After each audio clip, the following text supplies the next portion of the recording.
Welcome to another Side Quest podcast, a detour worth taking. And today, I need to talk about something that genuinely keeps me up at night. Oh no, what did you do? No, nothing I did. Something that was done. To us. To all of us. Oh, that's wild. Is this about anime that only got one season? It's about anime that only got one season.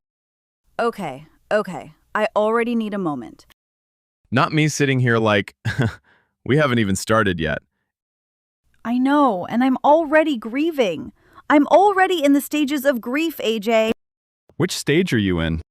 Hold on. Anger. Permanent anger. I live here now.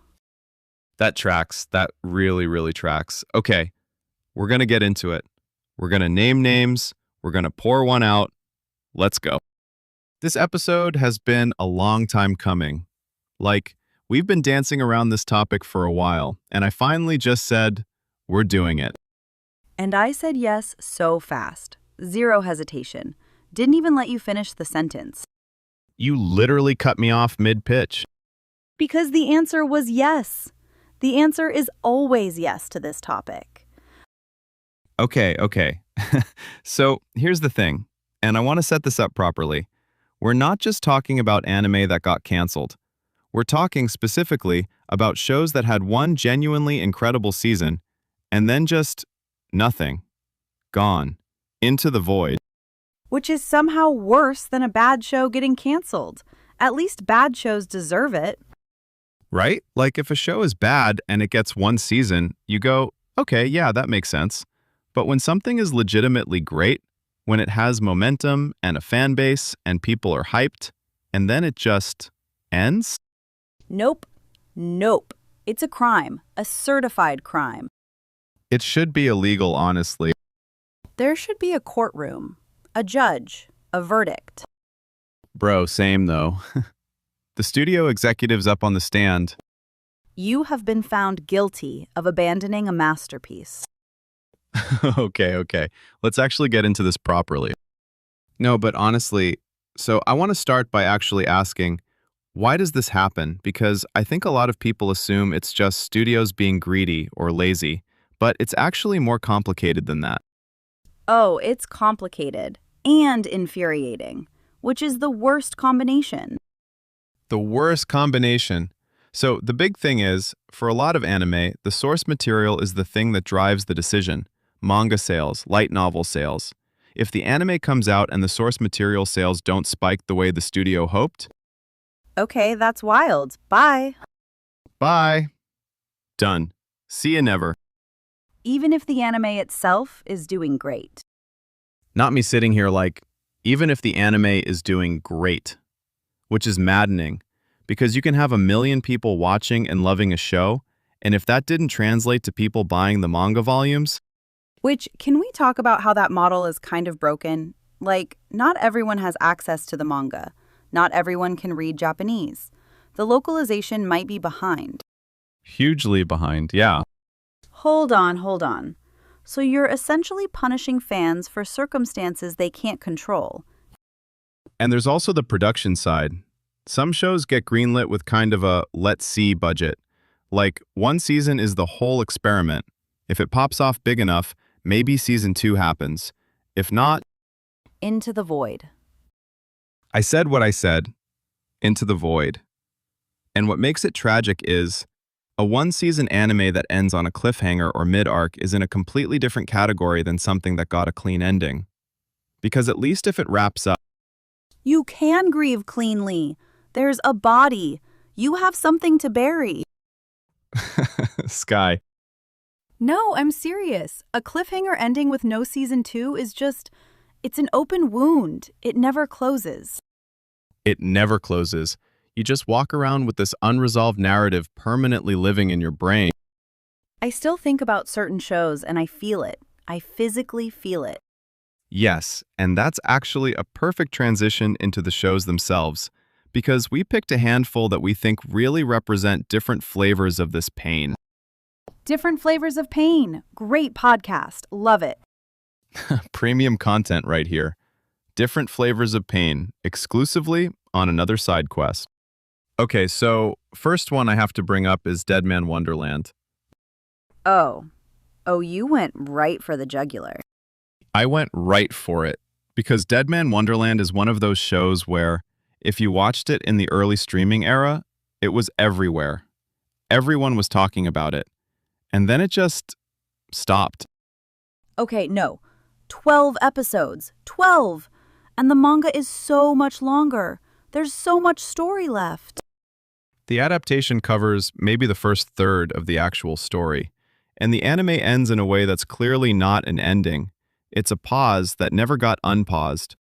Which made me personally go read the manga, so fine. But also not fine, because more people should have gotten that story in anime form. This is embarrassing, but hard agree. Okay, next one, and this one genuinely hurts me on a personal level. No game, no life. Yeah. Right?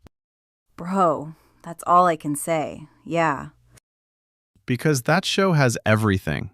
Like, you can have your opinions about the content, and we know it's divisive, but purely as an adaptation, gorgeous. The color work alone. The colors are insane. That's not normal animation. That is an art installation. And the world building is so rich. The whole concept is so unique. And the season ends on this note that is very clearly, there is so much more to tell. And then, the movie came out, which is a prequel, which is great, but also... We want the main story. We want Sora and Shiro continuing. The prequel is beautiful, but it's not what we needed. It's like they gave you a deleted scene when you asked for the sequel. Beautiful deleted scene. Still not the sequel. I'm sorry, what? That's exactly what it is. I also want to bring up Puella Magi Madoka Magica in a specific context here because... Wait, Madoka? Madoka got movies, though. No. I'm not saying Madoka is on the list. I'm saying Madoka is the exception that proves the rule. Like, Madoka is the one-season show that did get continued through films, and it worked. And it's a reminder of how well that can go when the studio actually commits. Oh, that's actually a good point. Because it's not like one season always has to mean abandonment. Sometimes it's a complete story. Madoka tells a complete story in 12 episodes. That's different from a show that gets cut off. Okay, so what you're saying is a one-season show is only a tragedy if it didn't finish what it started. Exactly. Which brings me to, and this is my number one personal example of a show that got done absolutely dirty. The Devil is a Part-Timer. Wait. They actually did get a second season, though. Bro, same though. They did. 10 years later. A decade. The fandom waited a decade. Okay, that's fair. That still counts as being done dirty. Delayed justice is still delayed. And honestly, the fact that it took 10 years is kind of its own statement about the system. Because the show was beloved from the jump. It was charming, it was funny, the premise is ridiculous in the best way.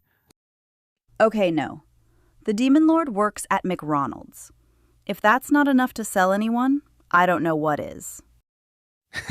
Perfect pitch. Perfect pitch for that show right there. I should be in marketing. This is embarrassing, but you really should. Okay, last one I want to highlight before we move on. And this is one that I feel like doesn't get talked about enough in these conversations. Kekkai Sensen, also known as Blood Blockade Battlefront. Oh, great pick. Because that show is stylistically one of the most unique things that came out of that whole era. It's got this jazz-fueled, chaotic energy. The world is genuinely unlike anything else. Bro, New York City, but with monsters and dimensional rifts, and it somehow works completely. And it got a second season. But the second season was a totally different feel. Different director, different approach, and it kind of split the fan base. Which is almost worse in a way. Like, you get more, but the more isn't quite the thing you fell in love with. I'm not even gonna lie. It's like, have you ever had a restaurant you loved close, and then a new place opens in the same building, and it's fine, but it's just not the same? Yes. And it makes you sad every time you go. Every single time. I'm sorry, what? That's Kekai Sensen Season 2 for me. I like it. I just feel a little sad the whole time. I love that description. Okay, so here's what I actually want to dig into for this segment, because I think there's a bigger conversation here. Is the one-season anime actually becoming more common, or does it just feel that way? Wait, it feels more common, but I genuinely don't know if the data backs that up.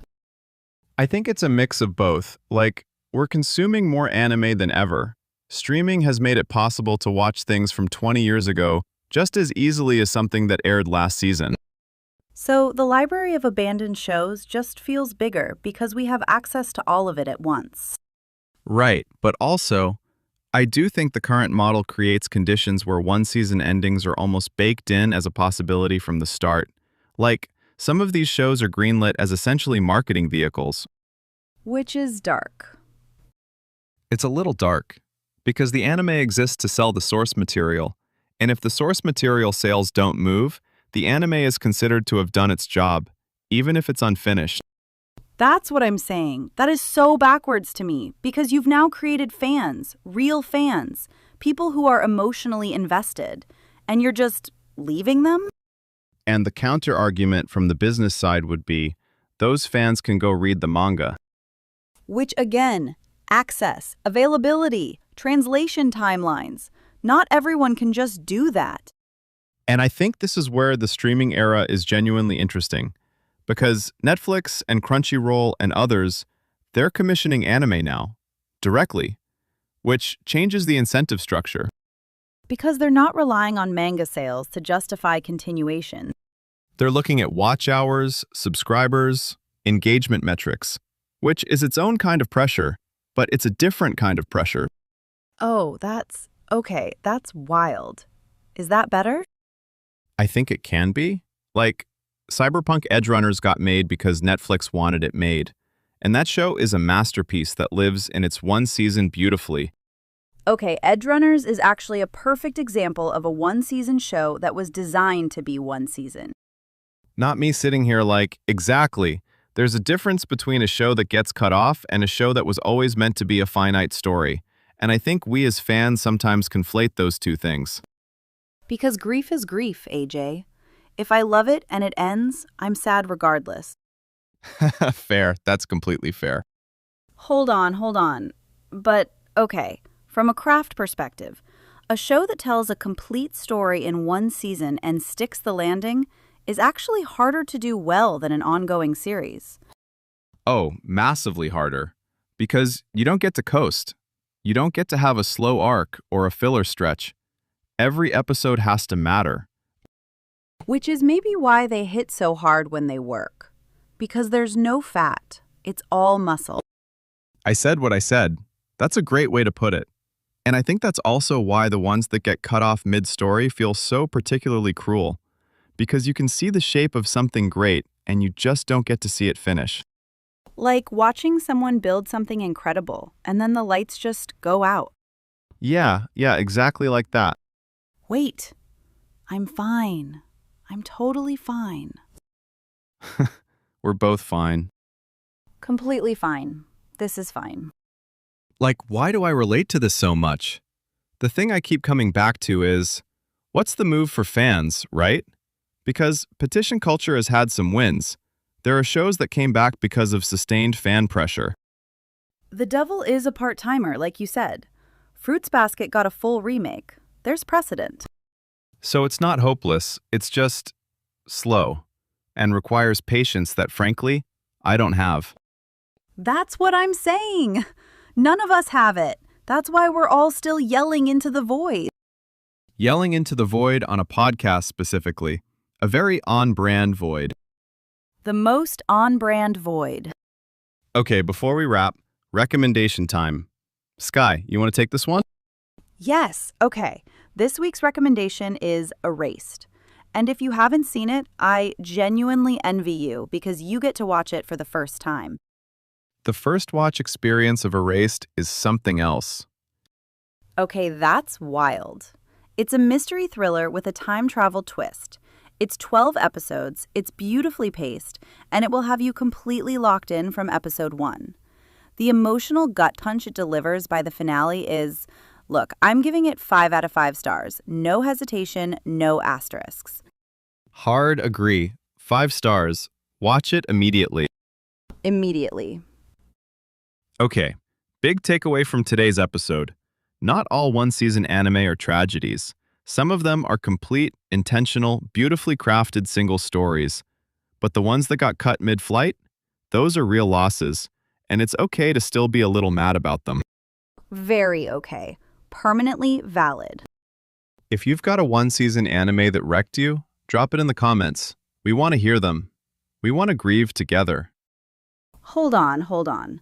Community grief. It's the healthiest kind. Subscribe, leave a review, tell a friend, all that good stuff. And we'll see you on the next side quest. Don't forget, it's a detour worth taking. I said what I said. Always. See you next time.